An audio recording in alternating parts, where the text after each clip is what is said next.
board meeting that just ended a couple of hours ago. New this morning what Tulsa public school leaders decided about getting your kids back into classrooms.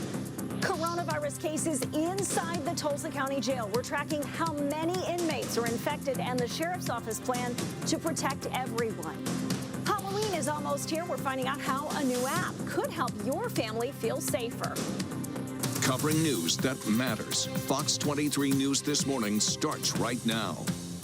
Good morning. I'm Michelle Lynn. The time now is 4:30. Tulsa Public School Board members must be tired. They met until almost 2 this morning and made a decision about getting your kids back into classrooms next month. We're live with who'll be going back first in just a moment. But first, meteorologist Michael Sager is in the Fox 23 Severe Weather Center, tracking a nice start for us this morning. Yeah, not too bad. A little warmer compared to where we were yesterday in about 10 minutes. New this morning, pre-K and elementary students in Tulsa Public Schools will head back into classrooms next month. The Tulsa Public School Board made that decision early this morning after a more than 7-hour meeting. Fox 23's Naomi Kidd is live outside the Education Service Center with the timeline for students' return. Michelle, there are 3 important dates that families and parents need to know about. We are covering news that matters, tracking coronavirus cases in Oklahoma. The state health department announced more than 1,300 new infections Tuesday, putting our total since March at more than 101,000 cases. 15 more Oklahomans died. 4 of those deaths were in green country. There are nearly 14,000 active cases statewide, more than 2,100 now in Tulsa County. Tulsa City and county leaders are warning we could run short on ICU beds. The State Department of Health says there are 114 ICU beds available across the state, but only 8 are available this morning in the Oklahoma City area. Some of their patients are being sent here to Tulsa hospitals. Growing coronavirus cases, along with the threat of flu hospitalizations, is a major concern for local leaders. If people don't continue to be vigilant, of course it'd be something for us to be worried about, because this is what happens when we're not being safe. OSU Medical Center is prepared for a surge in cases. They tell us they're at 22% capacity. We are tracking just how full all the hospitals are. As we just mentioned, there are only 114 ICU beds remaining statewide, 11% of the more than 1,000 ICU beds in the state. More people are being admitted to the ICU with COVID-19 or symptoms of the virus. There are 749 people in the hospital with COVID-19 or symptoms. 289 of those people are in the ICU. And this morning, we're tracking an outbreak of coronavirus cases in the Tulsa County Jail. The sheriff's office confirms 84 inmate cases. Fox 23's Amanda Harry is live outside the jail with how officials plan to control the spread. Michelle, the sheriff's office says this is Fox 23 News. An Owasso man pleaded guilty to a chase through Tulsa that ended in a deadly crash. It happened in October of last year here near 11th and 129th East Avenue. The driver, 34-year-old Michael Johnson, led Tulsa County deputies on a chase when he crashed into a car and killed 48-year-old William Hausman. Johnson is now expected to be sentenced in early January. We've got body cam video of a chase and arrest in North Tulsa.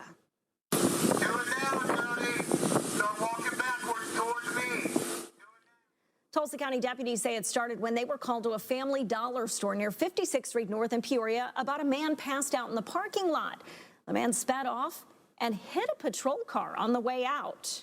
He did run a stop sign. He ran a car off the road, so it became a very dangerous chase. Turn around, face the car. He stopped a few minutes later and fell. They took him into custody, then took him to the hospital. Deputies say they'll book him into jail when he's released on several charges, including DUI and felony eluding. Now at 4:37, in a developing story, the state's virtual charter school board voted to start the process that could terminate its contract with Epic Charter Schools. We've told you a state audit found Epic improperly handled millions in state funding. It shows $203,000 from Oklahoma's Learning Fund was used for California students. But a junior hopes Epic can stay open and explained how Epic changed school for her. I felt so dumb for so long, and now that I'm with Epic, I feel like. Thought I'd be able, because I actually got held back. And so now I feel like I'm going to be able to graduate when I was originally supposed to. And that just feels great. Epic superintendent says Tuesday's decision will not disrupt education. A hearing is scheduled in 90 days. Mild temperatures out there now. It's going to be windy, though. Maybe use a little extra hairspray today. Meteorologist Michael Sagers in the Fox 23 Severe Weather Center tracking a warmer start for us. Yeah, you'll notice temperatures not quite as chilly as we were yesterday morning across parts of Green Country. In fact, we're about 11 degrees warmer right now. Friday morning looking like it could be the chilliest start that we have so far this season. How low we expect those temperatures to go in about 10 minutes. The time now 4:40. Not a change in uniform, but definitely a change in appearance. The rule now being relaxed for Bartlesville police officers. Remembering old-time Tulsa movie theaters, how you can use your old pictures and stories in a new exhibit. It may feel a little too spooky this year to go door to door. The trick-or-treat alternatives right at your fingertips. 4:43, many of us are gearing up for Halloween, but a new poll shows more than 70% of families are looking for a different way to trick-or-treat this year. Fox 23's Scott Martin is live with the app that could make you feel safer. Yeah, Michelle, usually families are going door to door looking for porch lights, ringing the doorbells, hoping to grab matters. I'm Scott Martin, Fox 23 News. 4:45 now, more than 1,000 Oklahomans have died from COVID-19, and a powerful Halloween display in Midtown Tulsa reminds others just how big that number is. 1,000 tiny crosses are spilling out of a Grim Reaper, pouring into row after row. Each cross represents an Oklahoman who died from COVID-19. A neighbor says having this visual is really powerful. It just gives a picture to the numbers that you're hearing on TV. You can actually visualize each person that has passed away in Oklahoma from it. The display is so large it spills into neighboring yards and brings awareness to a scary reality. More than 250 people are now sleeping with a roof over their head in Tulsa this year, thanks to the Tulsa Day Center. In just the first 2 weeks of October, they say they put 15 families, a total of 23 people, into their very own apartments. We spoke with one man who became homeless during the pandemic and hopes to change his situation. What do you hope from here on out? Just keep working, trying to save up money? Yeah, hopefully I can make my life different and get myself together. Day Center leaders say their case management program's running into several roadblocks because of COVID-19. Some of their partners stopped or slowed down services. One in particular is birth certificates. Most homeless people need that identification to become eligible for an apartment.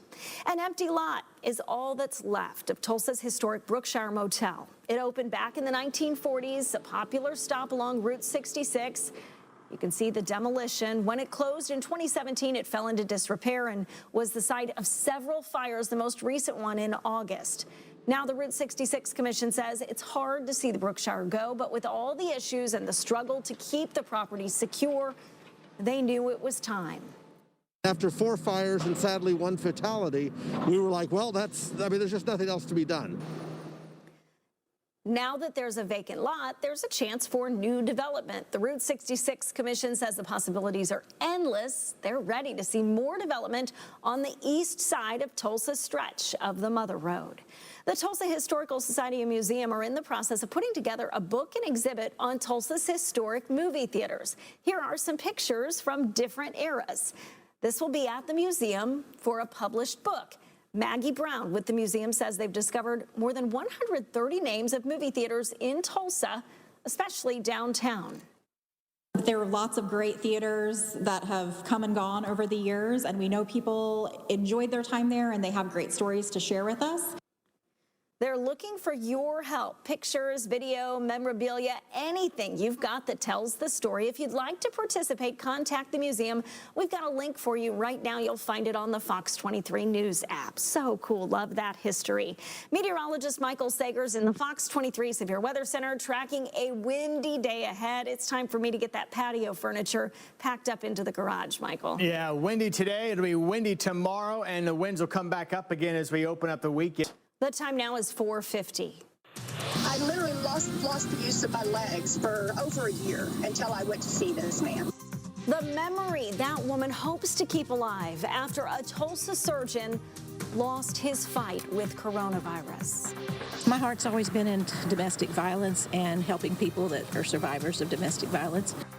And domestic violence is on the rise during the pandemic. The support that's available if you are a victim. NASA's leader spoke right here in Tulsa how he says shuttles will be different in the future.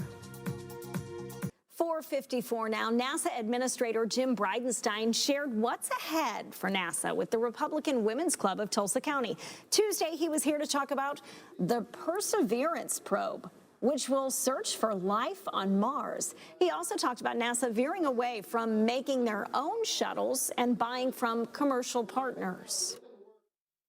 And when we do that, we create a competitive marketplace where we have numerous providers that are launching American astronauts and competing against each other on cost and innovation and increasing access to space. Bridenstine made it clear, even though the event was with a Republican group, it was not a political event. The Bartlesville Police Department changed one of its policies for officers. Chief Tracy Rolls changed the facial hair policy to allow officers to grow a full beard. Previously, they weren't allowed. The new guidelines will be monitored for compliance and professionalism for the next 6 months and could become permanent.